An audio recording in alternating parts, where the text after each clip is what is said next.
Hey gang, do you like annoying theme songs? Well, here you go. He got into vintage audio a year ago, but there's a lot of things he still doesn't know, so he started up a channel on YouTube, and here he is now, the Vintage Newbie. Hey gang, welcome to another episode of The Vintage Newbie.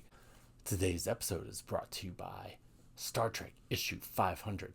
Not officially, but just because I'm promoting it, because I drew a story in it, and it should be in local comic shops September 4th. You can get it there. You can get it online from the internet. Star Trek 500, coming to a theater near you.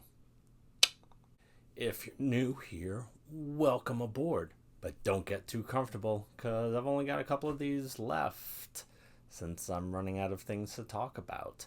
And if you're an old returning viewer, same.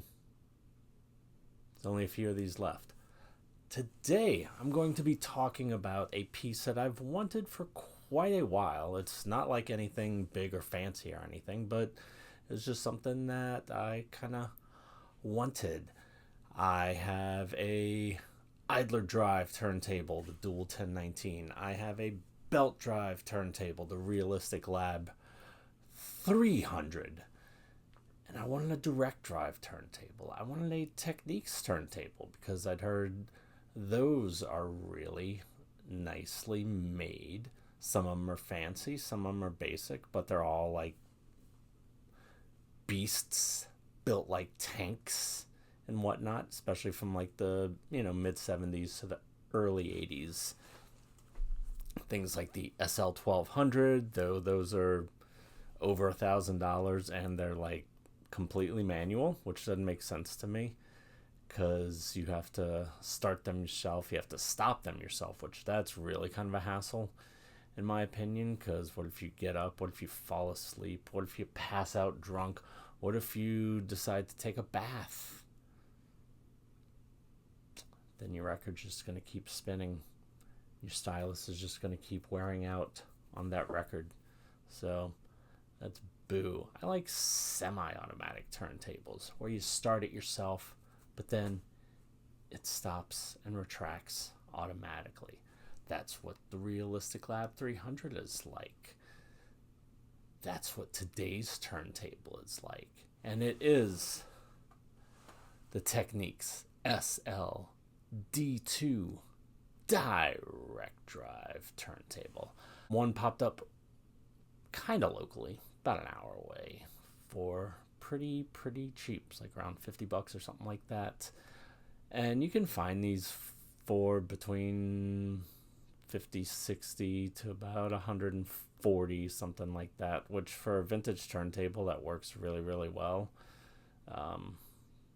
That's still kind of cheap for a lot of these things nowadays since they've gone up in popularity thanks to videos like this one.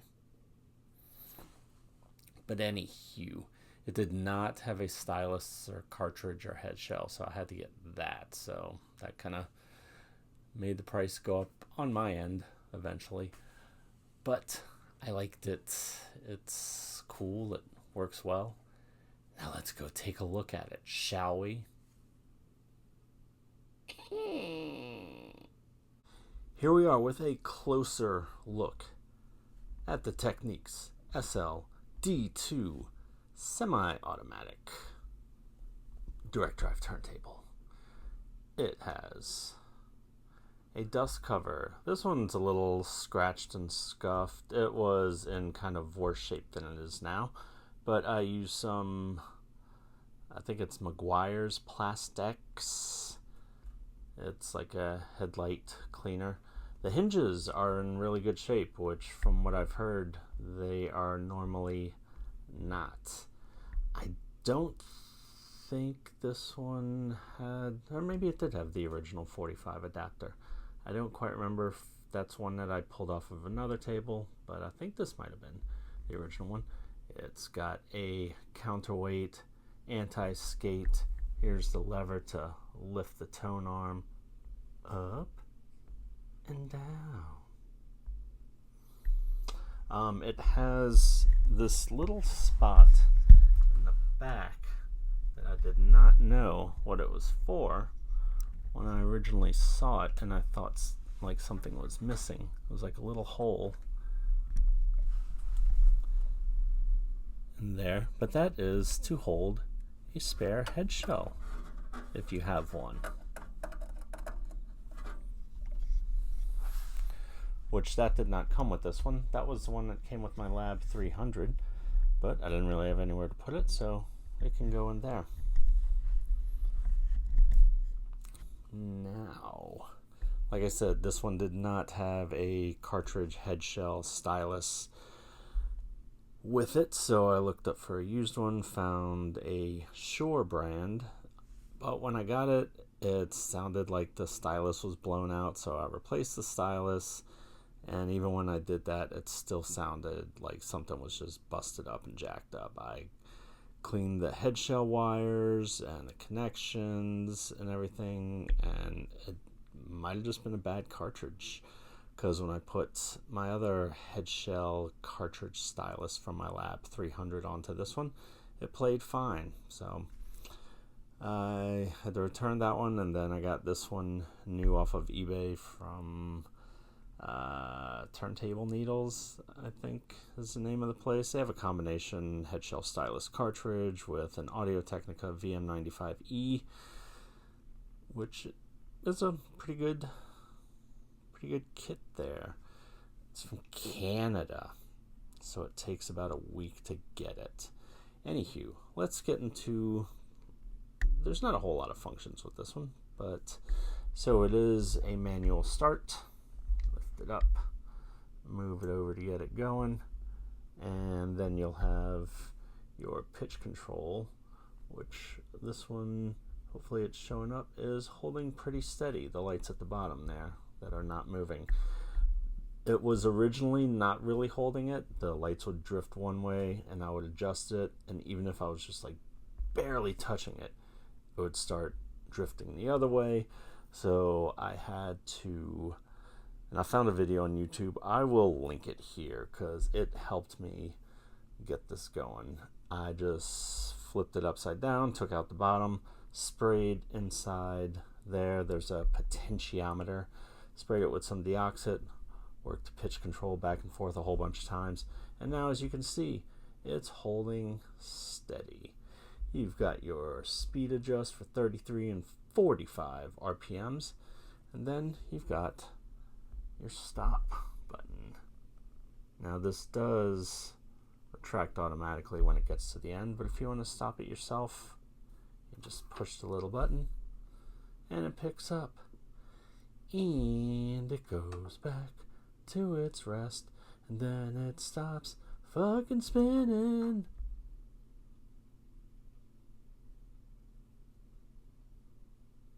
See? Told you. And it also does that when it gets to the end of a record too. Put it over here, and then it's playing, and you got your little songs going. When it gets to the end, you'll see it picks up and it goes back. Oh, there it goes. Yay. See, I wasn't lying. And remember, if you're ever picking up a turntable from somebody and you got to drive it back home, clamp that down so it doesn't go over and mess up your stylus. And also you should take the dust cover off because it can get moved around and bounced around in your car. Alright, this is, while it may look metal, it is actually a dense form of plastic. I forget exactly what it is, but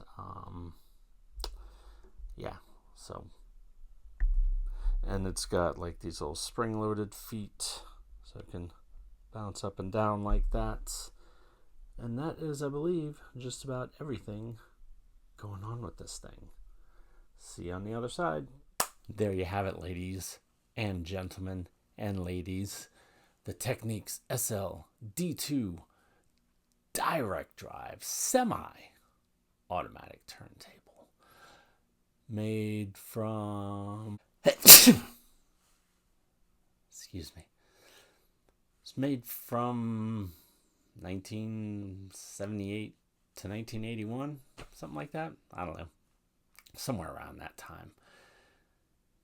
I have mine connected to the Sansui 7000 receiver and playing through Advent Laureate speakers. Sounds pretty good. I like it. If you see one, pick it up. Get it. It's nice. I have nothing bad to say about it. It sticks to speed, plays very well, and sounds good. When it didn't, like I said, I did a quick fix with some deoxit to clean it, and it works. I like it. Get it. Okay, bye. Next time I see you, I want to see you playing that Technics SL-D2.